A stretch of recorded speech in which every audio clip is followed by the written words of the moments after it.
Alright, we're going to plan out your entire life today. So I think one of the large reasons that a lot of people are unhappy today, and not the only reason before you start getting mad at me, but a large part is because people go about their life being reactive rather than proactive. Now, what do I mean by that? I mean, people kind of just float through every single day and just go with the motions rather than actually sitting down and planning out, like, what do I actually want to do in my life and how am I going to get there? So that is what we're going to do today. And I'm probably going to call this YouTube video like personal development on God mode or something like that, because it's the most practical approach to personal development and whatever the fuck pigeonhole you want to put me into. Because if you stick with it, it's wild. You can create anything that you want as long as you have a plan. That's what we're gonna do. This is also kind of like a Frankenstein of all the different personal development approaches that I've learned over the last half decade, and these have been like a combination of the most useful elements. So I'll save you doing all the personal development courses. So it's a journaling activity. The first time that you do it, I would recommend handwriting it.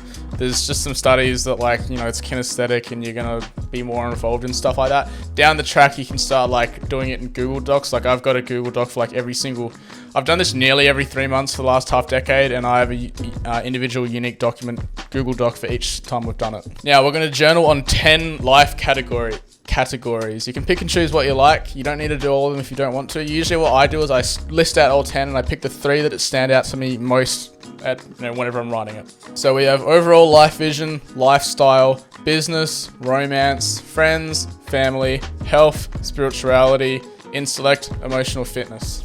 I think they're all fairly self-explanatory. If you have any questions, just chuck them in the comments and I'll get back to you. I think the one that I might explain is overall life vision. I think really the way that I approach this is like, what does your average day and what does your average week look like? So what I'm gonna do, I'm gonna go through like the process you need to go through, and then I might just go through a simple example. So underneath each of those 10 headers, you're gonna have 4 more subheaders. You're gonna have beliefs, and beliefs is gonna be split into empowering and disempowering.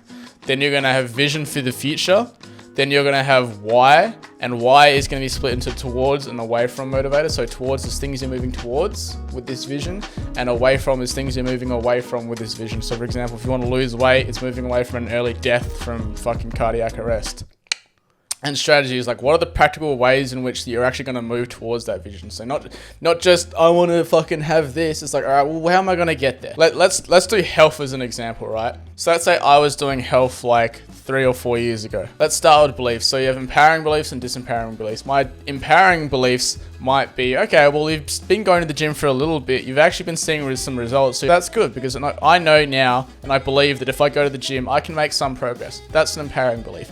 A disempowering belief would be, all right, every single male on my dad's side of the family has been overweight or obese and has had like diabetes, and one of my uncles died of like, what did he die of? Like liver cancer or something like that because he drank too much. And I could very easily have the disempowering beliefs that, bro, this is just in your genes. Like, why are you trying to fight your genetics? Disempowering belief, shut the fuck up, Brandon. Now, vision for the future. So get specific. So I was like, okay, I want to be like 10 or 12% body fat. Like, what is that in kilos? What's that going to look like? Or you like talk about like, I want to have like visible abs and I want that V-line fucking thing. Now, under this health one, it's also important. We're talking about like physical health and mental health as well. So if there's any factors under that broad health thing, you can talk about it here. Mind you, I'm trying to keep this video fairly succinct. Your explanations and your journaling activities should be much, much, much longer. And then why. Now, why is split into towards and away from motivators. Towards motivators being things you're moving towards. So I want to look fucking hot and be more attractive. And away from motivators is I don't want to have fucking like heart problems anymore. I don't want to just be like running around and like sweating all the time when I'm just like sitting down because it's embarrassing and people make jokes about me and stuff like that.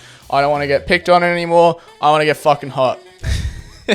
Now, an interesting activity you can do with the why is just keep asking why until there's nothing left. Now, strategy. So this is what are the practical ways in which we can move towards this vision every single day. So what you can do here is start going, okay, well, I'm going to start the morning with, a walk every day, and I'm going to go to the gym on these specific days. Maybe I'm going to get a personal trainer. Like, what are all the actionable items I can do that can be like scheduled and recorded and measured? Now, once we've done like all or most of those like big headings, on the next page after all of that, we're going to come up with 5 annual goals. Now, with your goals, remember they had to be like, what is it? Like, they had to be like SMART goals, which is like specific, measurable, fucking something else. Google it. So what we're doing here is like, in like this time next year, what do I want? Make it specific. So it's like, I want to be like 12% body fat. Cool. Now, annual goals are really big, ambitious goals, and because they can be so far away from where you are right now, what we want to do is break that down a little bit more and then break that down even further. So we're going to break that annual goal down into quarterly sprints. So it's like, all right, next 3 months I need to be here.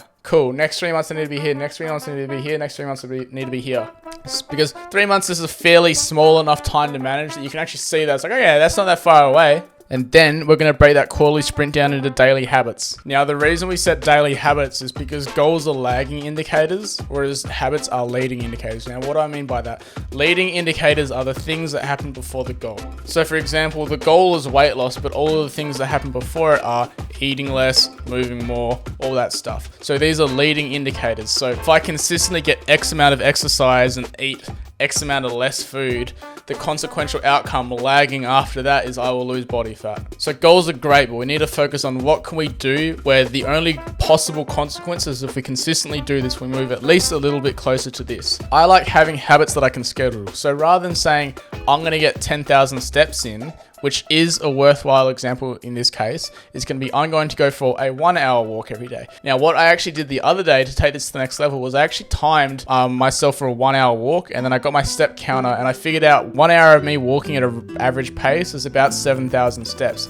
And I actually get about 3,000 steps throughout the day just going about my day. So I know that if I go for a walk for 1 hour in the morning, I'll hit 7,000 steps, and it's very likely that I'll do another 3,000 on top of that throughout the day, which gets me to my 10,000 step daily goal. So once you can start thinking this way of like, all right, well, how can I actually measure this and actually, approach this in a more practical sense that I know if I just do this every single day, I move a little bit closer. Cool. Once you got your daily habits, schedule them into your calendar. Now, the general overall arching strategy of this whole activity. So you're listing out the daily habits of someone that would be your ideal self and just going, all right, well, what would ideal self do? He'd do this every single day. He'd go for a walk every single day.